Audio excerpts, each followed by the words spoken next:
Croeso nôl i chi i'r gegin fan hyn, lle mae Lisa'n cadw cwmni dan unwaith tro. Lisa, ti'n mynd i fod yn coginio pysgodyn sydd wedi dod yn ffasiynol iawn yn ddiweddar yn diwedd. Draenog y Môr neu Seabass. Ie, a ti'n mynd ti'n cael wel, 2 tair mlynedd yn ôl, ti wastad yn prynu fe yn bysgodyn cyfan. A oedd pobl yn gallu bod tymau bach yn ofon coginio fe, ond nawr, ti'n cael yr ffilets bach yma am bron a bod pint yr un, so maen nhw'n gyfleus, rhwydd i gwcan, a ti'n nhw'n ddrud iawn, chwaith. A blas hyfryd. So'n plis, achos cod yr hadog yn ffasiynol, hi sy'n mynd y ddrud ofnadwy, mae opsiynau eraill yn angen cael ei ddefnyddio, yndi, lle mae dda gweld y Seabass a Draenog y Môr yn cael ei ddefnyddio. Be ti'n mynd i wneud e? Wel, beth dwi'n mynd i wneud yw, i ddechrau gyda ten, fi'n mynd i ddod i'r pysgod mewn yn syth, achos byddwch chi'n bwyta'r rhain gobeithio mewn rhyw 6 munud.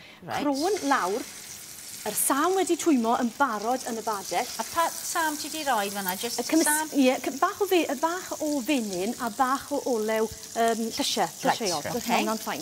So eisiau defnyddio olew olewydd neu dim i fel yna i goginio plach fel hyn. A wedyn ni'n mynd i wneud reis. Nawr, fan hyn ni'n gwahaniaethu falle o'r reis traddodiadol. Dwi'n defnyddio y basmati, neu defnyddiwch unrhyw reis sy gyda chi gartre. A beth maen nhw'n gweud yw, ni wastad yn coginio gormod o reis, yndyn ni?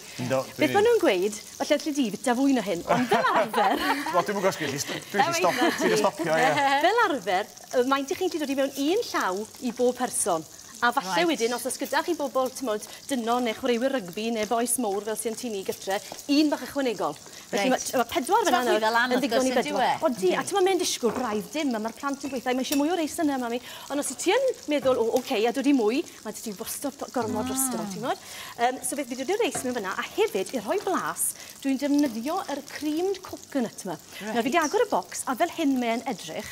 Mae fel coconut go iawn, sef y desiccated coconut a'r llath a'r hufen i gyd wedi cael ei doddi a'i ddod i yn un darn o, chymod, mae'n eitha caled, ti'n gwybod? Mae'n oily iawn. A dwi'n dod i rhyw 50 gram, dwi'n mae'n sarnu dim drosto ti fyna, mewn fyna, a mae hwnna yn rhoi blas hyfryd coconut mewn yn y reis. So dim ond dŵr oedd ti mewn eto beth, a wedyn bach o hwn mewn wedyn? Ie, hwnna mewn a'r reis. A wedyn, i ddod i fe i ferwi am ryw 10 munud, dod i ceiad amdano fe a'i ellw ne. Bydd yn ymsigno'r dŵr na i gyd ac yn cyflas y coco. Reit. Cofiwch, mae'r sais wedi bod ar sgrin adra. Os ydych chi eisiau'r sais yn llawn, cysylltwch efo ni yma ar Prynhawn da. Lle ddim cweithio gan amser i jotio bob dim i lawr efo papur a pensel. Felly, gewch chi ar e-bost yr y sais gyfa efo'r canllawia gen i fan hyn, felly cysylltwch. Felly, symudwn ni ar bysgodyn i fyna. A beth dwi'n mynd i wneud nawr yw mynd mlaen i wneud y saws sy'n mynd gyda fe. Mae rhyw fath o broth, rhyw fath o consomme, rhyw fath o swp bach ysgafn sy'n mynd gyda fe. A gyda fi Pak Choi fan hyn, na gyd dwi wedi wneud yw torri'r dail oddi wrthyn nhw fel hyn, falle mynd â'r gwylod i ffwrdd fel yna, a gwahanu'r dail a'i torri nhw i fyny, tamed fel hyn yn fras, a'i ffrio nhw to mewn bach o fenyn a golew, a dyna beth sydd gyda fi fyna. Rhyw 2-3 munud sydd eisiau. A wedyn, dwi'n tynnu hwnna i ffwrdd a dod i fe un ochr, ond yn cadw'r sam, a mewn i fyna wedyn, dwi'n dod i bach o coriander. Os ych chi'n hoff iawn o coriander, dodwch tipyn. Rwy'ch chi ddod i'r coesyn a phopeth mewn fel yna. 1 ewyn o arlleg. Mewn. Fel yna. A wedyn bach o sinsir. Dwi ddim yn mynd i dynnu'r crôn wrth y sinsir. Just i gratio fe fel yna. Mae'r crôn fel arfer yn aros un ochr. A wedyn mae'r cnawd, dyle fod, os rwy'n ni fe drosto, yr ochr arall fel yna, i ddod i'r sinsir mewn. Mae bach o flas, gwlad taid y ti fan hyn, oes? Yn gwmws, dyna beth yw e. Bach o chili, nawr bito ni rhai nithwr, a mae rai fi wedi, o'n i'n mynd ffindio nhw'n rhy dwym. Felly, fy'n i ddod i go tipyn mewn. O, na'n lot.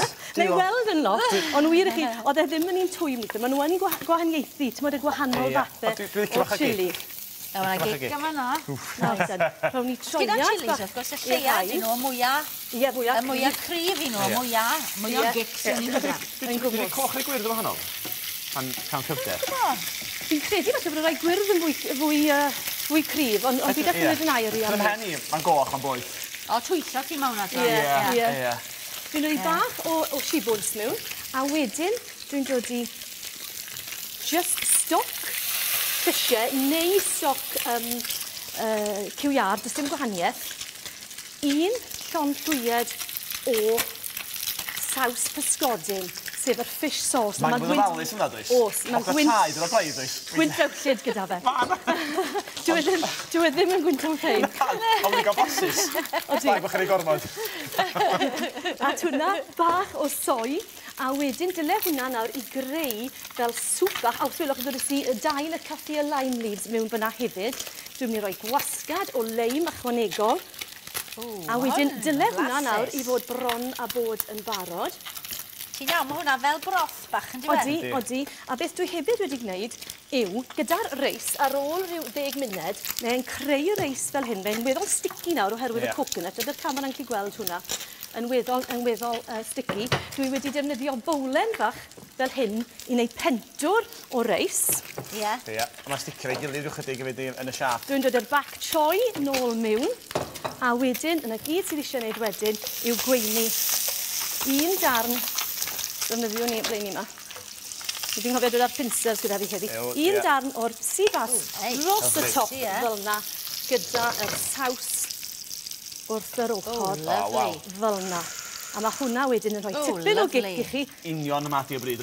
O ti ddim yn cael bita fe nawr, reit? Mae rhaid ni gadw. Sian, ti'n sbwylio ar hwnnw Mae rhaid ni gadw fe am spel fe. Wel, na, does dim rhaid. Mae'n dibynnu os oes amser, fe gewch chi drial. Os na munud gyda ni, nes mlaen. Erbyn barod i fynd, ta waith.